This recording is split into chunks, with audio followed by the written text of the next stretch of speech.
आपका बहुत बहुत स्वागत है और 24 न्यूज़ में। क्या नाम है आपका? थैंक यू सो मच भाई। मेरा नाम सैयद मोहम्मद दानिश जैदी है। ये बताइए कि जिस तरीके से आज चांद रात है और कल जो है ईद का त्यौहार है और मुस्लिम समुदाय जो है वो पूरी तरह से ईद की तैयारियों में लगा हुआ है, तो उसको लेकर क्या कहना चाहिए? सर मैं ये कहना चाहता हूँ कि आज हमारा तो रमज़ान ख़त्म हो चुका है, अब चांद रात है। हम लोग बहुत सुकून से हम लोगों ने यहाँ पर रमज़ान के दिन गुजारे हैं पूरा हिंदू मुस्लिम एकता के साथ। जहाँ पर मुसलमानों को हिंदुओं की भाइयों की ज़रूरत पड़ी वहाँ पर वो साथ खड़े रहे, जहाँ पर हिंदू भाइयों को मुसलमान भाइयों की ज़रूरत पड़ी वो हमेशा मौजूद रहे।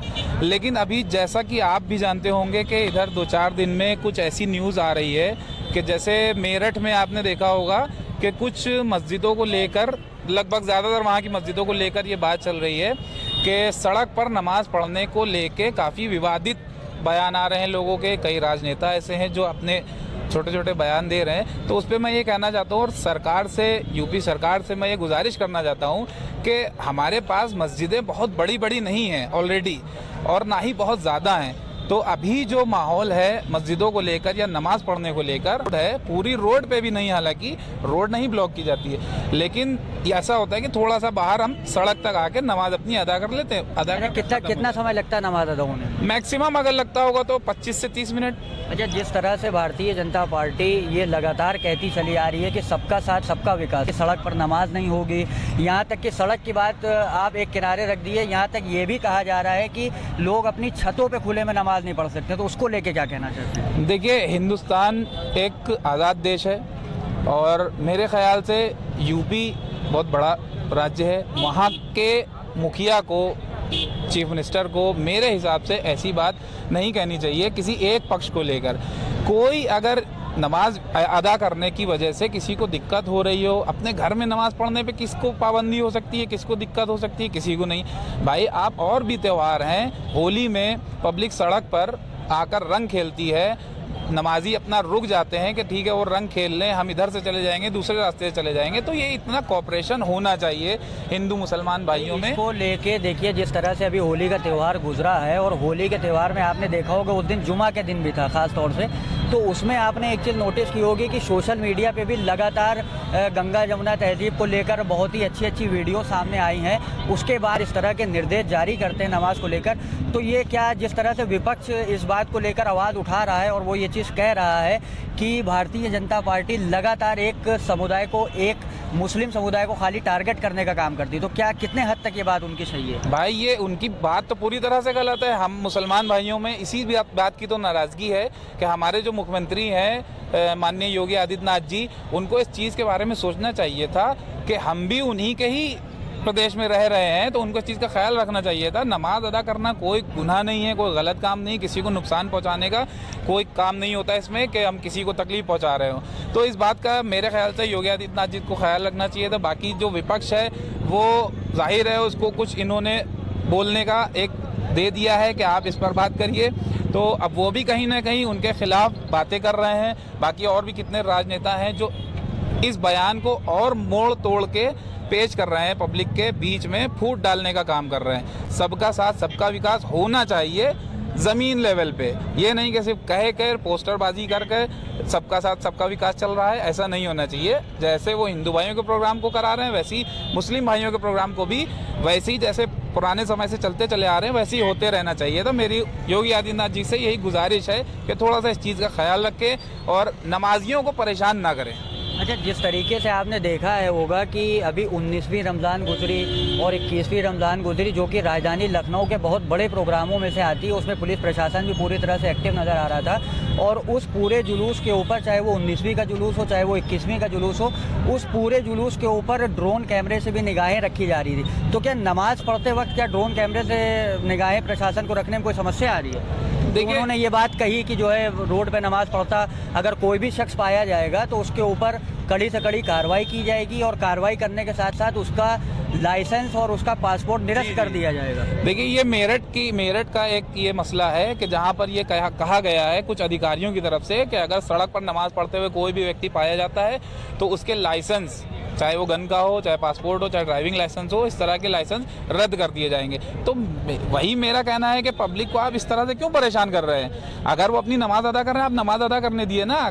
भाई, कवाड़ियाँ हैं, वो अपना लेके निकलते हैं पैदल, रोड से ही तो जाते हैं। विपक्ष उसी को टारगेट कर रहा है। विपक्ष का कहना ही यही है कि अभी कावड़ यात्रा निकाली गई जिसमें बहुत ज़्यादा तादाद में लोग निकलते हैं और घंटों घंटों रास्ते ब्लॉक रहते हैं। वहीं दूसरी तरफ अगर कोई मुस्लिम समुदाय का कोई भी त्यौहार आता है जैसे कि ईद आ रही है, उस पर इस तरह के बयान आना क्या किस हद तक सही है? ये बिल्कुल किसी हद तक सही नहीं है। योगी आदित्यनाथ जी इस बात को थोड़ा सा संज्ञान में लें, और उनके तो बयान आते हैं उनके भी, लेकिन और जो छोटे राजनेता हैं वो इस बात को, इस मसले को थोड़ा सा और ज़्यादा विवादित तरीके से पेश करते हैं पब्लिक के बीच में, जिससे पब्लिक में आक्रोश पैदा हो और ताकि हिंदू मुस्लिम एकता को अस्त ध्वस्त किया जा सके। भाई देखिए, अभी ये लखनऊ शहर है, यहाँ पर इस तरह के मसले बहुत ही कम हैं, अभी तक नहीं हुए हैं जहाँ तक कि हमारा ख्याल है। अभी लेटेस्ट जो निकल के गया है, कुछ ही दिन पहले होली का त्यौहार निकल गया, उस दिन जुमे की नमाज भी पढ़ी, तो वहाँ पर यहाँ पर इस शहर में अभी तक ऐसा कुछ नहीं हुआ। ठीक है,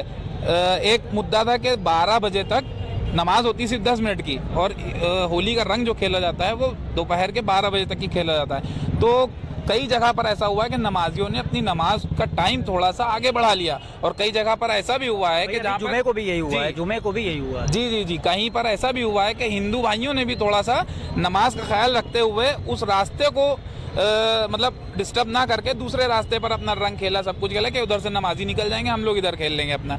तो इस तरह के बयानात सरकार के लिए हानिकारक हो सकते हैं फ्यूचर में। मेरा सवाल और उनसे आग्रह यही है कि जो है इन चीज़ों पे, छोटे छोटे मुद्दे हैं, इन चीज़ों को थोड़ा सा संज्ञान में लेकर इस तरह की जड़ को ख़त्म किया जाए, ताकि हिंदुस्तान देश हमारा आज़ाद है, सब आज़ादी से रहे, हंसी खुशी से रहें। यहाँ पब्लिक को बहुत सुकून है, सब आपस में मिलजुल कर रहते हैं, कोई एक दूसरे से लड़ाई झगड़ा नहीं चाहता। तो थोड़ा सा इस चीज़ को योगी आदित्यनाथ जी से गुजारिश है कि संज्ञान में लेकर उस पर कार्य करें। एक सवाल मैं आपसे करना चाहूँगा इस मुद्दे से थोड़ा सा हटके, जिस तरह से वक्फ संशोधन बिल को लेकर लगातार चीज़ें आ रही हैं, लगातार मुस्लिमों द्वारा प्रोटेक्शन किया जा रहा है, चाहे वो राजधानी लखनऊ का बड़ा इमाम बाड़ा हो, चाहे वो प्रदर्शन इस तरह से कर रहे हैं कि हाथों में काली पट्टी बांध के प्रदर्शन अपना जाहिर कर रहे हैं, तो उसको लेके क्या कहना चाहेंगे?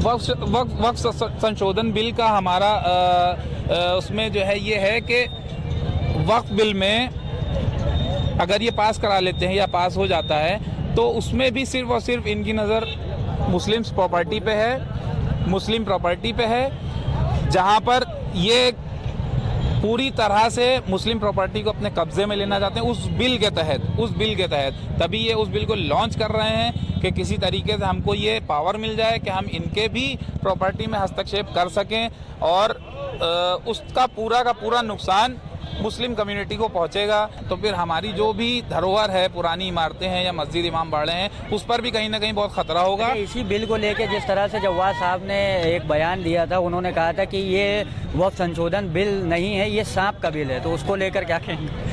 तो सही बात कही है। देखिए, सांप का बिल कहने का उनका मकसद सिर्फ और सिर्फ यही है कि जब एक बार ये लागू हो जाएगा तो जिस तरह से सांप के बिल में हाथ डालने पर सांप काट सकता है, ये खतरा रहता है कि इंसान को मौत आ सकती है, तो इसका भी वही का पूरा माहौल हो जाएगा कि अगर ये लागू हो जाता है तो फिर हम खुद अपनी ही चीज़ों को इस्तेमाल करने के लिए हमें सरकारी इजाज़त लेनी पड़ेगी, जो हमें अभी नहीं मिल रही है। नमाज पढ़ने को लेकर आप देख सकते हैं कि हम छोटी सी बात के लिए हमको इजाज़त, अभी आपने देखा हो कई जगह पर ऐसा हुआ है कि कोरोना काल को लेके कि जहाँ पर चलिए वो कोरोना था तो पब्लिक ज़्यादा इकट्ठा गैदर करना मतलब वो नहीं था कि पब्लिक आएगी तो कोरोना वायरस और फैल सकता है। लेकिन कई जगह पर ऐसे मुद्दे भी आए हैं कि जहाँ पर कोरोना नहीं है, अभी फ़िलहाल कई साल हो चुके हैं कोरोना को गए हुए, लेकिन इस माहौल ये पैदा किया जा रहा है कि मुस्लिम्स की जितनी भी मिट्टी होती है, मतलब डेथ होती है, तो उनकी नमाज जनाजा में भी पब्लिक ना आए, वहाँ पर भी पब्लिक को रोका जा रहा है और कहा यह जा रहा है कि ये प्रोटोकॉल है, कोरोना से ये लागू हो गया है और ज़्यादा पब्लिक की गैदरिंग, जबकि ऐसा कुछ नहीं है। किसी भी शव यात्रा को निकालने के लिए, चाहे वो हिंदू की हो चाहे मुसलमान की हो, किसी भी सरकारी इजाज़त की ज़रूरत नहीं है। ये आज से नहीं है, ये जब से देश आज़ाद हुआ तब से ये कोई ऐसा कानून ही नहीं है। आखिरी यात्रा में कौन किसकी परमिशन लेता है भाई? ये तो सरकार का ज़बरदस्ती बनाया हुआ मुद्दा है और इसको जो है गलत, हम पूरी तरह से गलत मानते हैं। इस पर कोई कार्रवाई होनी चाहिए। ये ज़बरदस्ती के सिर्फ और सिर्फ फूट डालने की बात है और कुछ नहीं है।